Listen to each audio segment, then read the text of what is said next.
शालिनी हुबलीकर और मेरे चैनल में आप सबका बहुत बहुत स्वागत है। आप लोगों की पढ़ाई बहुत अच्छी चल रही है और आप लोगों को आउट ऑफ मार्क्स भी मिल रहे हैं, इसके लिए मुझे बहुत प्राउड है और आप लोगों को भी कॉन्ग्रेचुलेशंस। तो भाई तुम लोगों ने ना बहुत अच्छा खासा मुझे इमोशनल ब्लैकमेल कर रहे हैं तुम लोग। दिस इज नॉट गुड। ठीक है, अभी मैं हूँ तुम लोगों को हेल्प करने के लिए, तो फिर मैं करूँगी भाई। मेरे बच्चे तकलीफ़ में हो ये मैं कैसे देख सकती हूँ। तो मैंने 8th स्टैंडर्ड के बच्चों के लिए जो मराठी की कविता है प्रभात, वो मैंने आप लोगों को ऑलरेडी एक्सप्लेन कर दिया है। उसके क्वेश्चन एंड आंसर्स भी मैंने अपलोड किए हैं आप लोगों को।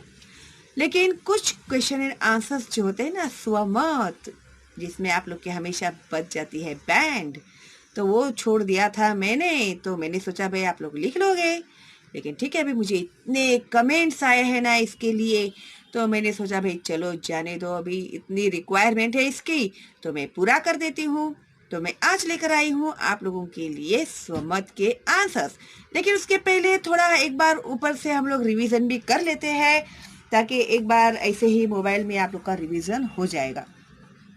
प्रश्न पहिला, खालील प्रश्नांची एका वाक्यात उत्तरे लिहा means answer the following questions in one sentence. अ, कवीने वर्णिलेली प्रतिभेची प्रभात कुठे होणार आहे। तो जो कवि ने जो वर्णन करके कहा है प्रतिभेची प्रभात, वो कहाँ होने वाली है। तो आंसर लिखते समय आप लोग कैसे लिखोगे, कवि ने वर्णिलेली प्रतिभेची प्रभात, तो यहाँ से ये लिखोगे कला गुणांच्या क्षितिजावरती होणार आहे, कुठे नहीं लिखना है। ठीक है।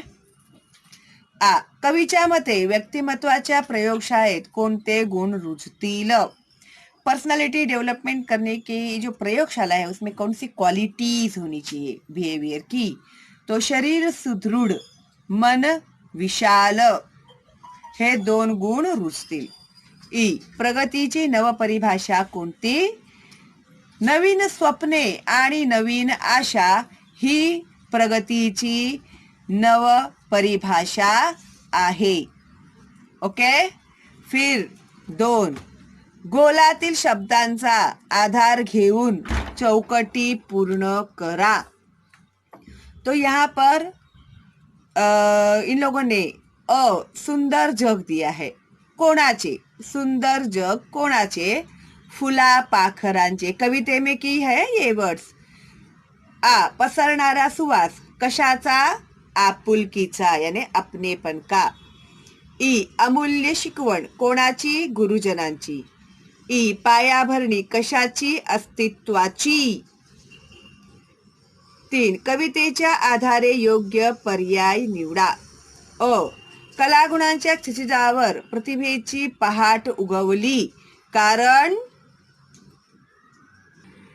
तो इसमें आप लोगों को 4 ऑप्शन दिए हैं उन लोगों ने, तो उनमें का सही ऑप्शन ये है ज्ञानाचे तेज नव्या युगाच्या नभात पसरले।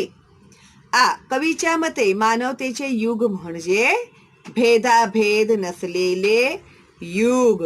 अगर कविता का एक्सप्लेनेशन देखा होगा आप लोगों ने तो आपको अच्छे से समझ में आ गया होगा। प्रश्न चौथा, योग्य जोड्या जुळवा।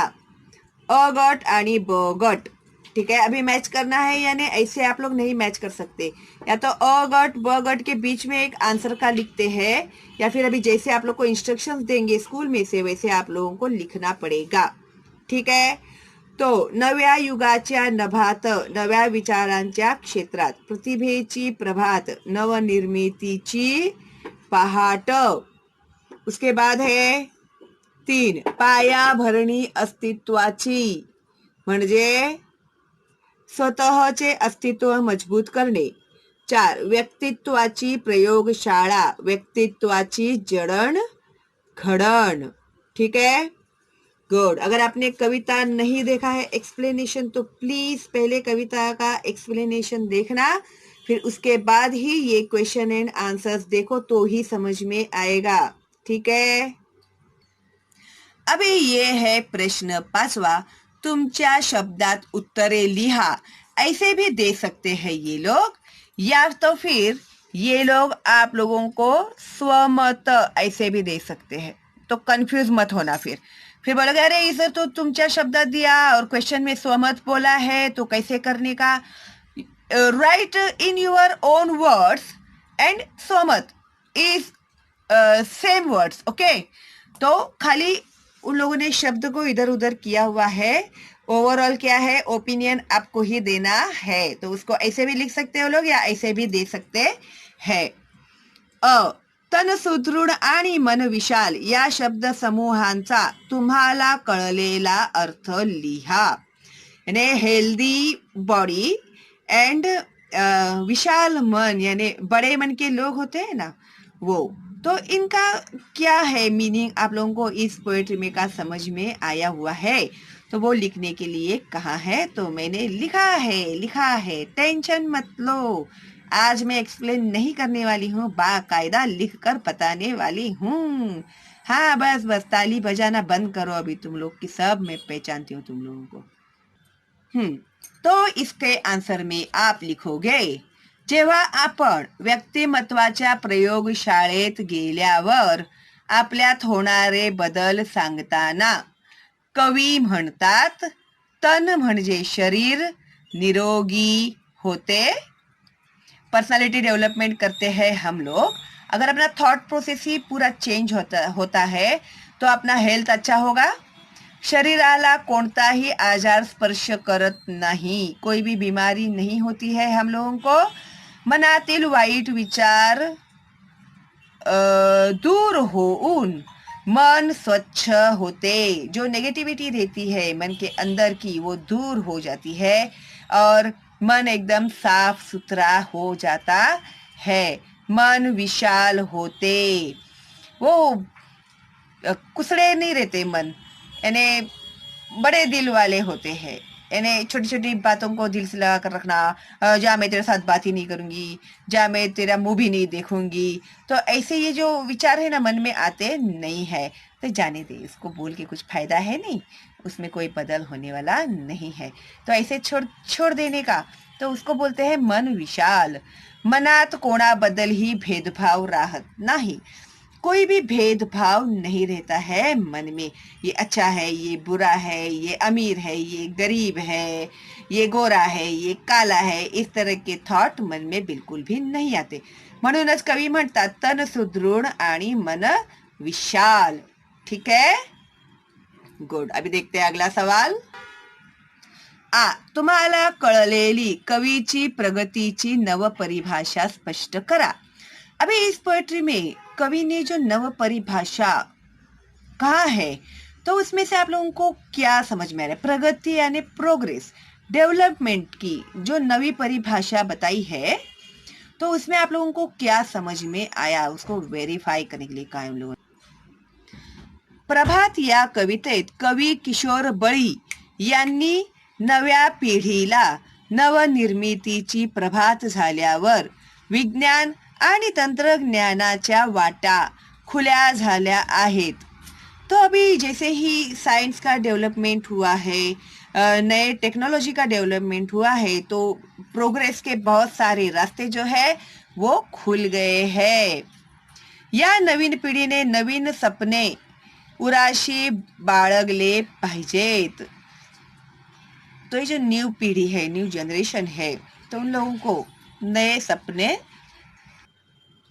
या नवीन पीढ़ी ने नवीन स्वप्ने आएगा इधर, ठीक है, स्वप्ने आएगा, सपने नहीं आएगा। उराशी बाळगले पाहिजे, आपल्या अपार कष्टाने व सततच्या अभ्यासाने आपला देश उन्नत होईल। मेरा देश अच्छा है, मेरा देश महान है, मेरा देश दुनिया में सबसे बड़ा है, ऐसे बोलते रहेंगे हम लोग तो कुछ फायदा है क्या? नहीं। तो जब हम लोग मेहनत करेंगे, अपने देश को अच्छा रखेंगे, प्रोग्रेस करेंगे, तो ही अपना देश प्रोग्रेस करेगा। नव्या पिढीला कलागुणांच्या विकासाच्या नव्या संधी मिळत आहेत। अभी ये जो एडवांस टेक्नोलॉजी है, इसके कारण जो न्यू जनरेशन आ रहा है, उन लोगों को उनमें का जो टैलेंट दिखाने के बहुत सारे चांसेस है उन लोगों के पास। अशा वातावरणात भेदभाव विसरून देशाला प्रगतीपथावर नेण्याच्या वाटेने पुढे जायचे आहे. तो ऐसे में क्या करना है, हम लोगों को कोई भी भेदभाव नहीं. अरे वो तो उसके पापा तो रिक्शा चलाते हैं, उसके ऑफिस में मैं काम नहीं करूँगा, अगर ऐसे आप लोग बोलोगे तो नहीं चलेगा. आप लोगों को अगर डेवलप करना है तो सबसे पहले दिमाग से ये सब बातें निकालनी ही पड़ेगी. ठीक है. आज जितने भी बिग पर्सनालिटीज है वो लोग भी छोटे छोटे काम करके ही आज यहाँ तक पहुँचे हुए हैं. इसके लिए भेदभाव का मतलब समझाने के लिए मैंने आप लोगों को एक एग्जाम्पल दिया, या कास्ट के रिलेटेड, या धर्म के रिलेटेड, या गोरे काले के रिलेटेड. इस तरह से भेदभाव नहीं करना है हम लोगों को, अगर हम लोगों को प्रोग्रेस करना है तो. मिटवून सारे भेद चला रे मानवतेच्या युगात, या ओळींचा तुम्हाला कळलेला सरळ अर्थ लिहा. तो सिंपल है. मिटवून सारे भेद चला रे मानवतेच्या युगात. हर भेदभाव ये जो मानते हैं ना हम लोग, उसको मिटाकर हम लोगों को इंसानियत की राह पर चलना है. तो कैसे लिखेंगे आप लोग? आगे ना टेंशन में तुम लोग, मुझे पता ही था. आपल्या देशात जर आपल्याला प्रगती करायची असेल तर कोणत्याही प्रकारचा भेदभाव मिटवून टाकायला हवा, तरच माणुसकीचे युग अवतरेल. अवतरेल, आपला देश उन्नती करेल. ठीक है, इतना ही है, छोटा ही है. खुश हो गए ना तुम लोग? गुड. अभी आगे भी कुछ है बे, देख लेते हैं, वो भी कंप्लीट ही कर देते हैं अभी. प्रश्न 6. कवितेतील यमक जुळणाऱ्या शब्दांच्या जोड्या शोधून लिहा. अबे यमक जुळणाऱ्या मीन्स रायमिंग वर्ड्स. तो नभात प्रभात युगात, मनोहर सुंदर निरंतर, अस्तित्वाची व्यक्तित्वाची तत्वांची, युगात प्रभात रगा रगांत. ठीक आहे. विशेष विशेषणाच्या योग्य जोड्या जुळवा. भव्य पटांगण, अमूल्य शिकवण, नवे युग, सुंदर जग, विशाल मन. Okay, good. अभी नीचे इन लोगों ने तो कुछ उपक्रम दिया है. सुदृढ शरीर बनवण्यासाठी खालील मुद्द्यांना अनुसरून माहिती मिळवावं, त्याचे वाचन करा. तो व्यायाम, सवयी, आहार, इसके ऊपर आप लोगों को माहिती कलेक्ट करना है, इंफॉर्मेशन कलेक्ट करने हैं, और आप लोगों को क्लासरूम में पढ़ के दिखाने के लिए कहाँ है. तो अभी तो क्लासरूम है ही नहीं, तो पढ़कर कहाँ दिखाएंगे तुम लोग. तो इसके लिए मैं ये छोड़ रही हूँ. ठीक है, चलो. तो इस तरह से अपना ये जो क्वेश्चन एंड आंसर है कंप्लीट हो गया है. आई होप आप लोगों को अभी कोई भी डाउट नहीं होगा. ओके. और इस तरह से ये जो मैंने आप लोग को अभी आंसर्स दिए हैं वो प्लीज़ फॉरवर्ड करना अपने दोस्तों को, रिलेटिव्स को, और सब लोगों का फ़ायदा होना चाहिए. वही है हम लोगों का एम. ठीक है. और आज आप पहली बार देख रहे हैं मेरा वीडियो और अभी तक सब्सक्राइब नहीं किया है तो अभी सब्सक्राइब कीजिए और बेल का आइकन टैप करना मत भूलिएगा, जिससे मेरे आगे आने वाली वीडियोस है उसका नोटिफिकेशन आप लोग को मिलेगा. प्लस न्यू अपलोडेड वीडियोस के भी नोटिफिकेशन मिलेंगे. प्लस जो मैं लाइव स्ट्रीम में आने वाली हूँ आप लोगों के साथ, आप लोगों को सिखाने के लिए 1 मिलियन सब्सक्राइबर्स कंप्लीट होने के बाद, तो उसके लिए आप लोगों को मेरे सब्सक्राइबर्स बढ़ाने कंपलसरी हो जाएगा. तो प्लीज़ अपने दोस्तों को और रिलेटिव्स को मेरे चैनल का लिंक फॉरवर्ड करेंगे ना तुम लोग. Thank you, how sweet of you. Okay, तो चलो फिर मिलते हैं अगली वीडियो में. तब तक के लिए stay home, stay safe, all the best and bye bye.